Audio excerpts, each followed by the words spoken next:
Sumainyo ang Panginoon. At sumaiyo rin. Ang mabuting balita ng Panginoon ayon kay San Juan. Papuri sa iyo, O Panginoon.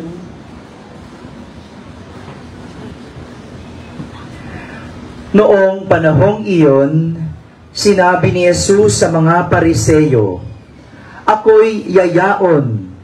Hahanapin ninyo ako, ngunit mamamatay kayo sa inyong mga kasalanan. Hindi kayo makapupunta sa paroroonan ko." Sinabi ng mga Hudyo, "Magpapakamatay kaya siya? Kaya niya sinasabing, hindi kayo makapupunta sa paroroonan ko?" Sumagot si Jesus, "Kayo'y taga-ibaba, ako'y taga-itaas. Kayo'y taga-sanlibutan, ito. Ako'y hindi. Kaya sinabi ko sa inyo na mamamatay kayo sa inyong mga kasalanan. Mamamatay nga kayo sa inyong kasalanan kung hindi kayo maniniwalang ako ay si ako nga." "Sino ka ba?" tanong nila. Sumagot si Jesus, "Ako'y yaong sinabi ko na sa inyo mula pa noong una. Marami akong masasabi at maihatol laban sa inyo, ngunit totoo ang sinasabi ng nagsugo sa akin, at ang narinig ko sa kanya ang ipapahayag ko sa sanlibutan." Hindi nila naunawaan na siya ay nagsasalita tungkol sa Ama. Kaya't sinabi ni Jesus, "Kapag naitaas na ninyo ang Anak ng Tao, malalaman ninyong ako'y si ako nga. Wala akong ginagawa sa ganang sarili ko lamang. Nagsasalita ako ayon sa itinuro sa akin ng Ama, at kasama ko ang nagsugo sa akin. Hindi niya ako iniiwan, sapagkat lagi kong ginagawa ang kalugod-lugod sa Kanya. Marami sa nakarinig nito ang naniwala sa Kanya." Mga kapatid, ang mabuting balita ng Panginoon. Pinupuri ka namin, Panginoong Jesucristo. Magsiupo po ang lahat at makinig sa homilya. Isang magandang gabi po sa inyong lahat. Magandang gabi, Father. Pakibating katabi, magandang gabi. Magandang gabi po. Magandang gabi, Barangay 286. Magandang gabi po sa inyong lahat. Nagsaing na po ba kayo? Hindi pa? Okay lang, bibilisan ko lang po ito. 8 o'clock tapos na tayo. Okay lang ba yun? Minsan lang naman tayo mag-misa dito, di ba? Sagarin na natin 8 o'clock. Biro lang po. Ito po'y ginagawa natin para imbitahan ang lahat sa susunod na linggo. Anong mangyayari sa susunod na linggo? Ayun, palaspas. At hindi lang palaspas, sa buong linggo, sa susunod na linggo, anong meron? Yan. Bago muna pagkabuhay, mga mahal na araw, no? Ibig sabihin, inaanyaya namin kayo pumunta sa simbahan, ha? Magsimba tayong lahat, ha? Magsimba. Mahal na araw na po sa isang linggo. Mahal na araw. Sabihin nyo nga po. Mahal na araw. Mahal na araw. At ngayong araw na ito, nagbibigay si Jesus ng premonition. Bago pa mangyari ang mangyayari. Alam niyo po ang premonition? Hello? Ha? Alam niyo po ang premonition? Hello? Sino nagsabing hindi nila alam ang premonition? Taas ang kamay. O alam niyo? Ha? Alam niyo? Sino nagsabi, alam nila ang premonition? Taas ang kamay. Tingnan niyo itong mga to. Yan yung mga kalokohan ninyo. Ha? Alam hindi. Pag hindi nyo alam, i-explain ko. Pag alam nyo na, hindi na ako mag-i-explain. Diretso na, kaya tayo matapos sa alas 8 eh. Oh. Sino alam nyo po ba? Hindi? Hindi. O yun, di tapos ang usapan. Okay? Pinahirapan nyo pa ako eh. Okay. Ang premonition, ganito. Ganito. Ha? Halimbawa, birthday mo. Next week. Halimbawa, no? birthday mo sa susunod na Lunes. No? Lunes, next week, no? Ngayon pa lang, ngayong araw na ito, nagbibigay ka ng premonition. Ano yun, no? Yung sinasabi mo yung mangyayari sa susunod na Lunes. Alam mo na ba mangyayari sa susunod na Lunes? Maaaring hindi pa. Pero nagbibigay ka na ng premonition. Sa birthday ko, magpapakain ako. Ganyan, no? Ganyan. No, pero wala nakakaalam. Kahit ikaw, hindi mo alam saan ka kukuha ng pampakain. No? Pero sinasabi mo na. Ngayon pa lang, bago pa mangyari, sinasabi mo na, yan yung premonition. Gawin pa nating mas malala. No? Halimbawa, next week, alam mo ba mangyayari next week? Hindi, di ba? Hindi mo alam. Halimbawa, ngayon pa lang, sinasabi mo na, tatama ako sa loto next week. Tapos, dumating yung next week, tumama ka nga sa loto. Naintindihan nyo? Yun ang premonition. Yung nagpaparamdam ka na, nagpapahiwatig ka na, hindi pa man nangyayari ang mangyayari. No? Okay ba yun? Naintindihan nyo na? Yan yung sinasabi ni Jesus ngayon sa ating ebanghelyo.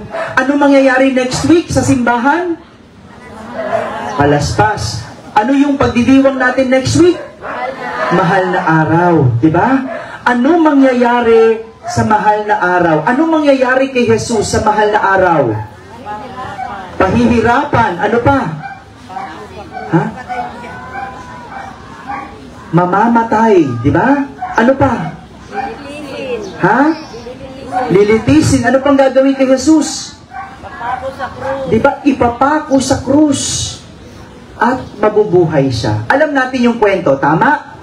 Alam natin kasi. Pero nung panahon na yon, hindi pa alam ang kwento. No? Hindi pa nila alam ang kwento. Pero nagbibigay na ng premonition si Jesus. Ano yung kanyang premonition? Sabi niya, kayo'y taga-ibaba. Ako'y taga-itaas. Ano meron sa itaas? Ano meron sa baba? Lupa. So, yung mga tao, tayong mga tao, taga saan? Lupa. Si Jesus taga saan? Langit. Sa langit. Ang sabi ni Jesus, kayo'y taga sanlibutan.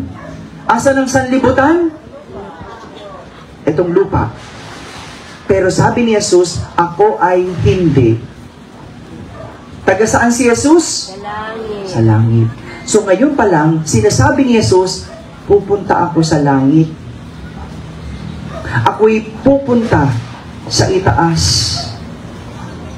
Bago pa mangyari ang pagpapahirap, bago pa mangyari ang pasakit, bago pa hulihin si Jesus, ipagkanulo, lokohin, bugbugin, bago pa siya ipako sa krus, bago pa siya mamatay, ang sinabi ni Jesus, ako ay pupunta sa langit. Sinasabi na ni Jesus ang kanyang hantungan bago pa mangyari ang lahat. Tanong mo nga sa katabi mo, saan ang hantungan mo? Yan. Tanong mo. Ba't kayo nahihiya magtanong? Ha? Saan ang hantungan nyo? Sigurado? Saan ang hantungan nyo? Yung iba hindi alam kung saan ang hantungan nila, no? Dapat yan, ngayon pa lang sinasabi mo na. Diba? Tama ba ako? Dapat yun, alam mo kung saan ang hantungan mo, ngayon pa lang. Si Jesus, sinasabi niya, at alam niya kung saan ang hantungan niya. Alam niyo po, minsan, ang hirap naman talagang sabihin kung saan ang ating hantungan. Tama? Yung iba ayaw sabihin, bakit? Ayaw po muna pumunta dun eh. Diba? Tama? Pag ikaw ay naghihirap, pag ikaw ay nagdurusa, pag ikaw ay humaharap sa pagsubok, alam mo ba ang hantungan mo? Alam mo, meron akong kaibigan, no? Nahihirapan siya, at tila patong-patong ang problema niya. Nag-counseling kami, no? Sabi niya, Father, bakit ganun? Hindi matapos-tapos ang problema. Lagi akong gipit. Gipit na nga, lagi pa kami magkaaway ng aking asawa. Magkaaway na nga kami mag-asawa, yung mga anak ko, problema pa. Father, parang impyerno ang buhay ko. Nasabi niyo na ba yon? Minsan ba, nakita na niyo na ang buhay niyo bilang impyerno? Yung parang walang katapusang hirap. Yung parang akala mo pinarurusahan ka. Nasabi niyo na ba yon? Ang sabi ko sa kanya, manalig ka lang. Umasa ka lang. Yang problema, harapin mo. Yang sakit ng ulo ng anak mo, harapin mo. Huwag mong sukuan. Dahil sa huli, yang hirap, yang problema, pwedeng ang maging katapusan, langit. Langit. Yun nga lang, madalas tayo, pag nahihirapan, anong ginagawa? Nandadaya. Diba? Pag gipit ka ngayon, anong gagawain mo? Mandadaya ka. Anong gagawin pandaraya? Mangungupit. Hello. Hello sa mga mangungupit dyan. Kamusta naman? O, diba? Kapag namumroblema na, anong ginagawa? Nanloloko. Diba? Nang-iisa ng tao. Yan ang problema sa atin. Kaya hindi mo makita ang langit bilang yung hantungan kasi nandadaya ka. Nanloloko ka. Pero kung yung hirap mo, yung problema mo, hinaharap mo at nilalaban mo ng patas, hindi ka nandadaya, sinisikap mong maging mabuti, umaasa ka sa Diyos, pwedeng ang maging hantungan mo, langit. Pero kung nandaya ka, ang hantungan mo, kulungan. Kulungan muna, no? Bago yung impyerno. O tayo advance, no? Diba? Nagipit ka, ginawa mo, nangupit. Saan pag nahuli ka, saan ang punta? Kulungan. Kulungan. No? Kaya ganun eh. No? Totoo naman po, pag nahihirapan ka, ang hirap makita ang langit. Tama?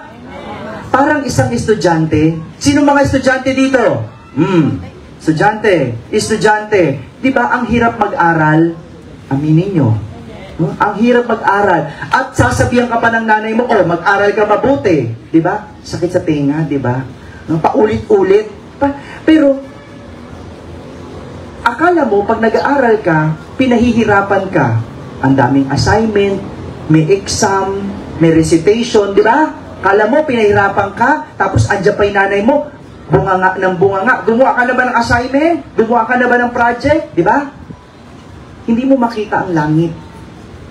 Hindi mo maintindihan yung nanay. Pero, kung susundin mo lang, kung mag-aaral kang mabuti, kung magsisikap ka, yung hirap na pinagdadaanan mo sa huli, makikita mo ang langit, ang ginhawa. Tignan mo, yung mga nahirapan sa pag-aaral at ayaw nang mag-aral, sumuko na sa pag-aaral. Nasaan? Ayun. Tambay na lang. Tumanda na lang pero walang trabaho. Bakit? Kasi hindi nag-aral eh. No? Talagang ganon, harapin mo muna yung hirap. Talagang ganon, harapin mo muna yung pagtsatsaga. Sabi ng mama mo, makinig ka daw. Totoo yun. Huwag kang mag-inip. No? Pag natapos mo yan, langit. Tingnan mo, yung isa nating sakristan dito, gagraduate na daw siya ng elementary. Pero may iba, hindi gagraduate. Bakit? Hindi nag-aral. Hindi nagtyaga. Hindi naghirap. Ganon din mga magulang, di ba? Yung mga nanay dito. Sino mga nanay na dito? Taas ang kamay. Nanay ka ba? Ito naman. Yan, nagulat ako. Kinabahan ako, mami. Kinabahan ako, nanay na pala yung bata. Hindi pa, nanay lang. Ninervous ako. Parang 10 years old lang yata ito, nanay. Hindi, nanay. Yung mga nanay, di ba? Yung mga nanay na nagdalang tao, ilang buwan nyo dinala sa sinapupunan. Madali ba yon? Hirap. Hirap, no? Nung nanganak kayo, madali ba yon? Di ba? Mahirap. Pero, katapusan ang lahat ng yon, hindi ba? Nakangiti ka na nung nakita mo yung anak mo? Nakangiti ka ba? Nakasimangot?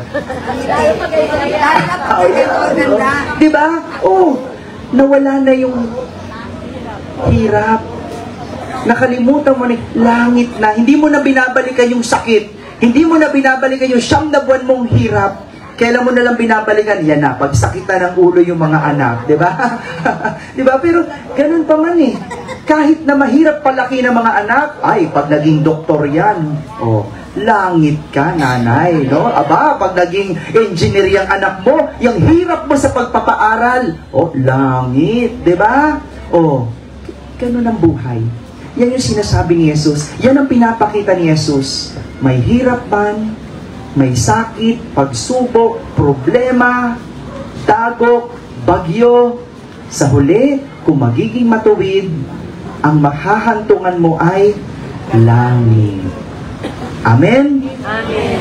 Amen. Nais ko pong kunin ang pagkakataong ito, pasalamatan po ang inyong barangay, ang Barangay 286 sa pamumuna po ng inyong chairman na si Chairman Abet Loresto at ang kaniyang konseho. Maraming salamat po, Chairman. Andito ba siya? Wala po. O, kayo na lang po. Maraming salamat po. Maraming salamat. Simba next week. Sa linggo, alas 8, dito po tayo sa may Binondo Dominium, magsisimula ang ating palaspaso. Dali nyo yung mga palaspas nyo. Alas 8 ng umaga, dyan po tayo magkita-kita at doon po magsisimula ang rito ng palaspas. Muli, sa mga may problema, sa lahat ng mga pinagdadaanan, nahihirapan, sabi mo, premonition, no? Langit ang kahantungan. No? Yung pinaghihirapan mo, yung pinoproblema mo, sa huli, langit ang hantungan. Pero, mangyayari lang yan kung gagawa ka ng kabutihan. Amen? Amen. Sumainyo ang Panginoon. At sumayo rin. Pagpalain kayo ng makapangyarihang Diyos, Ama at Anak at Espiritu Santo. Amen. Tapos na po ang ating pagdiriwang, humaiging taglay ang pag-ibig at kapayapaan ni Kristo. Salamat sa Diyos.